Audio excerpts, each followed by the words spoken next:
ये ट्रेलर जब मैंने देखा तो सबसे पहले तो मुझे वो ट्रूथ और डेयर फिल्म की याद आई, जिसका मैंने रिव्यू भी किया था। आज से करीब 6 या 7 वर्ष हो गए होंगे। मुझे लगता है कि अभी भी बॉलीवुड उसे भांप नहीं पाया है, और जिन लोगों ने भांप लिया उनकी फिल्में चल भी रही है, चाहे वो मुंजा हो या ओम नारायण नारायण नारायण नारायण। सब मित्रों को राम राम, सबका स्वागत है दोस्तों। कैसे आप सब? तो दोस्तों, पिछले महीने रिलीज हुई सरफिरा के बाद में अक्षय कुमार की आने वाली फिल्म खेल खेल में के ऑफिशियल ट्रेलर को कल टी सीरीज यूट्यूब चैनल पर रिलीज किया गया। 3 मिनट और 10 सेकंड का ये पूरा ट्रेलर है। ट्रेलर के बारे में हम चर्चा करें उससे पहले आप सभी मित्रों से प्रार्थना है वीडियो को लाइक और शेयर अवश्य करना। जैसे कि आप देख रहे हैं, यूट्यूब ने हमारे चैनल की रीच बहुत ही ज़्यादा कम कर दी है, ना के बराबर कर दी है। तो आप सभी मित्रों से प्रार्थना है वीडियो को लाइक और शेयर अवश्य करना। जिन मित्रों ने सब्सक्राइब नहीं किया है प्लीज़ चैनल को सब्सक्राइब अवश्य करना, और अगर आप चाहते हैं तो ज्वाइन बटन पर क्लिक करके या फिर पेटीएम, पेपैल, यूपीआई के माध्यम से आप हमारे चैनल को सपोर्ट कर सकते हैं। तो 3 मिनट और 10 सेकंड का ये ट्रेलर है खेल खेल में का। बड़ी ही कठिनाई से मैंने इस ट्रेलर को देखकर पूरा देखा। मतलब सीरियसली आधा ट्रेलर होने के बाद ही मेरा तो कम से कम इंटरेस्ट ट्रेलर में से आगे देखने की इच्छा ही नहीं हो रही थी। वहीं पर इंटरेस्ट खत्म हो गया था। बाद में जब मैंने गूगल पर सर्च किया फिल्म के बारे में तो पता चला कि 2016 की इटालियन फिल्म का ये ऑफिशियल हिंदी रीमेक है। और वो जो फिल्म है 2016 की इटालियन फिल्म काफ़ी प्रसिद्ध फिल्म है। 2017 के इटालियन एकेडमी अवार्ड्स में उसे बेस्ट फिल्म का अवार्ड भी मिला था, और अभी तक उसके 25 रीमेक बन चुके हैं। सीरियसली 25 रीमेक बन चुके हैं। अगर मैं आपको बताऊं किन किन देशों में रीमेक बना हुआ है, मैं पढ़कर बताऊं तो Greece, Spain, Turkey, India, Bharat में कन्नड़ा भाषा में लाउडस्पीकर नाम से इसका रीमेक बन चुका है। France, South Korea, Hungary, Mexico, China, Russia, Armenia, Poland, Germany, Vietnam, Japan, Slovakia, Romania, Netherlands, Israel, Egypt, Lebanon, UAE, Norway, Indonesia, Azerbaijan, Iceland, Denmark. 25 remake इसके बन चुके हैं, और ये 26वां रीमेक बनने जा रहा है। थोड़ा सा मैंने सोचा कि भाई क्यों इसके इतने रीमेक बने होंगे। मैंने यूट्यूब पर जा कर के इसकी जो ओरिजिनल फिल्म है इटालियन, उसका ट्रेलर भी देखा। आप भी यूट्यूब पर सर्च करके देख सकते हैं, परफेक्ट स्ट्रेंजर्स 2017, तो मिल जाएगा वो ट्रेलर।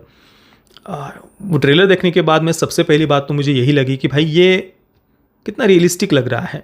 आप वो कैरेक्टर्स देखिए 2017 की फिल्म के, सबने कैजुअल कपड़े पहने हुए हैं। घर पर जैसे कि 6-7 मित्र आकर के जब मिलते हैं तो सामान्य कपड़े पहने हुए हैं, और कहीं पर भी कोई ज़बरदस्ती का ड्रामेटिक म्यूज़िक नहीं, खीखी खीखी करते हुए चेहरे नहीं, बहुत रियलिस्टिक उनके एक्सप्रेशंस भी लग रहे हैं।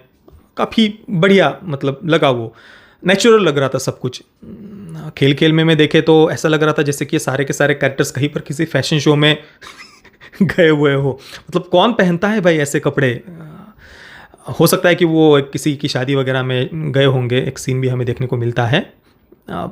परंतु ना भाई, वो कम से कम मैं तो नहीं रिलेट कर पाया खेल खेल में जो भारतीय फिल्म है, परंतु फिर भी मैं कम से कम उन कैरेक्टर्स के साथ में नहीं रिलेट कर पाया। और बाकी जो कुछ उनके एक्सप्रेशंस थे, रिएक्शंस थे, वो भी सब कुछ बस फेक लग रहा था। उनका वो हंसना, ज़बरदस्ती का खीखी करना इरिटेट कर रहा था सीरियसली। और जो मैंने बात कही कि भाई क्यों इतने रीमेक इसके बने होंगे, पहली बात तो 6-7 मेन कैरेक्टर से इसमें केवल 3 कपल दिखाए हैं, और एक उनका शायद मित्र होगा। ये सब कुछ एक जगह पर जमा हुए हैं। अब देखिए, इसमें खर्चा तो बिल्कुल भी नहीं है। एक रूम में आपको फिल्म शूट करनी है, वहीं पर एक दूसरे के साथ में वो सब कुछ बातें करेंगे, चर्चा करेंगे, कैजुअल टॉक, बस वो दिखाना है, ठीक है ना। कोई बड़े बड़े वीएफएक्स नहीं, बड़े बड़े सेट नहीं, अलग अलग कोई फॉरेन लोकेशन पे जाने की आवश्यकता नहीं, कुछ खर्चा नहीं है ना। सीरियसली एक सिंगल रूम में भी आप इस फिल्म को शूट करके कंप्लीट कर सकते हैं। और हो सकता है कि फिल्म में काफ़ी सारे ट्विस्ट और टर्न्स होंगे, और कैरेक्टर्स को भी बढ़िया तरीके से शायद डेवलप किया गया होगा। ये इसके पीछे का कारण हो सकता है, ऐसा मुझे लगता है। अब खेल खेल में का बजट क्या है, ये मैंने गूगल पर सर्च किया तो पर कहीं पर इसका अभी तक तो बजट देखने को नहीं मिला है। अब मतलब भारत में तो पता नहीं, मतलब कैसे कैसे फिल्मों के कुछ भी बजट बता दिए जाते हैं। 150, 200, 250, 500, 600 कुछ भी करोड़ बजट बता दिया जाता है। अब यहाँ पर इसका बजट क्या है ये तो मैं नहीं जानता। बाकी कहानी ओरिजिनल फिल्म में ट्राई करूँगा। जो इटालियन फिल्म है अमेज़ॉन प्राइम वीडियो पर अवेलेबल है इंग्लिश सबटाइटल्स के साथ में, तो मैं प्रयास करूँगा 15 तारीख से पहले उसे देखने का, ताकि पता चले कि भारत ने जो रीमेक बनाया है बॉलीवुड ने, उसमें उन्होंने कहाँ कहाँ पर क्या क्या चेंजेस किए हैं।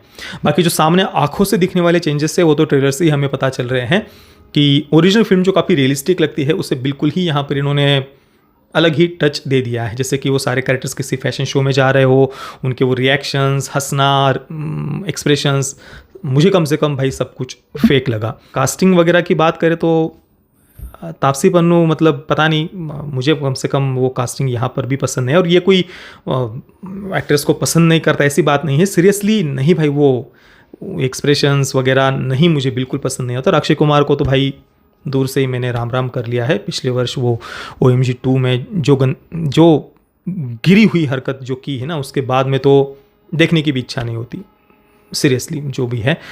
देखते हैं, अभी 15 तारीख को फिल्म रिलीज़ होगी तो क्या होता है। बाकी मैं तो इतना ही कहूँगा बॉलीवुड से कि भाई कुछ अलग करो यार, आउट ऑफ द बॉक्स कुछ अलग सोचो। ये ट्रेलर जब मैंने देखा तो सबसे पहले तो मुझे वो ट्रूथ और डेयर फिल्म की याद आई, जिसका मैंने रिव्यू भी किया था। आज से करीब 6 या 7 वर्ष हो गए होंगे, 2017 में शायद वो फिल्म आई थी, जितना मुझे याद आ रहा है। उसका भी कंसेप्ट लगभग इसी प्रकार का है। कुछ 8-10 मित्र एक जगह पर जमा होते हैं, ट्रूथ और डेयर खेलते हैं, सबके जो अंदर गहरे राज छुपे हुए होते हैं तो वो सब एक एक करके बाहर निकल कर आते हैं। परंतु वहाँ पर वो फिल्म बस उतनी नहीं है, उसके पीछे कुछ तो उन्होंने एक सुपरनैचुरल ऐसी एक बात टच दिया हुआ है कहानी को।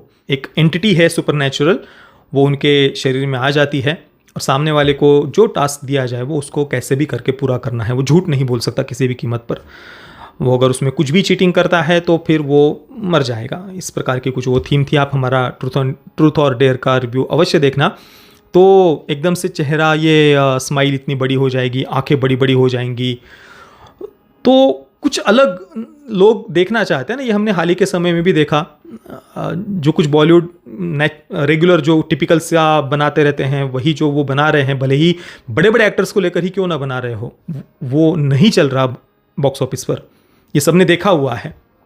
परंतु दूसरी तरफ कुछ ऐसी फिल्में हैं जिनमें कोई बड़े चेहरे नहीं थे, कुछ नहीं थे। जैसे कि मुंजा का उदाहरण ले लीजिए, कोई बड़ा चेहरा नहीं, कुछ नहीं, पर लोगों को कुछ अलग देखना था। मैंने मुंजा के रिव्यू में भी कहा था, मुझे उसकी एक बात बिल्कुल भी पसंद नहीं आई थी, मुंजा की एक थीम, पर ओवरऑल फिल्म अच्छी थी। उस एक बात को अगर हम छोड़ दे तो, और लोग कुछ नया क्रिएटिव अलग एक्सपीरियंस करना चाहते हैं थिएटर में जाकर, अगर यही रेगुलर टिपिकल कॉमेडी ड्रामा ही देखना है तो भाई OTT पर कितना सारा ये कंटेंट पड़ा हुआ है। तो 2017 के बाद में या 18-19 पिछले 4-5 वर्षों में जो बदलाव आया है, मुझे लगता है कि अभी भी बॉलीवुड उसे भांप नहीं पाया है।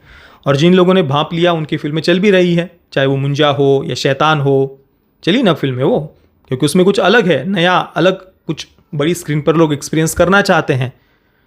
वही रेगुलर आपको घिसी पीटी बातें दिखानी है, या चलो इसकी कहानी हो सकता है कि कुछ अलग हो, पता नहीं क्या है कहानी, हो तो हम देखेंगे ही 15 तारीख को।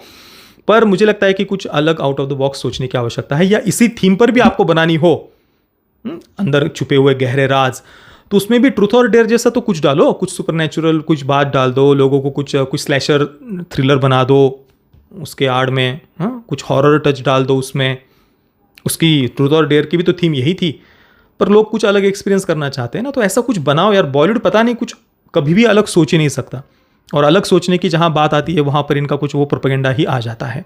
बाकी आपको ट्रेलर कैसा लगा मुझे अपने नीचे कमेंट में अवश्य बताना। वीडियो को लाइक और शेयर करना बिल्कुल भी मत भूलना। वीडियो देखने के लिए आप सभी मित्रों का बहुत बहुत धन्यवाद। जय श्री राम, वंदे मातरम।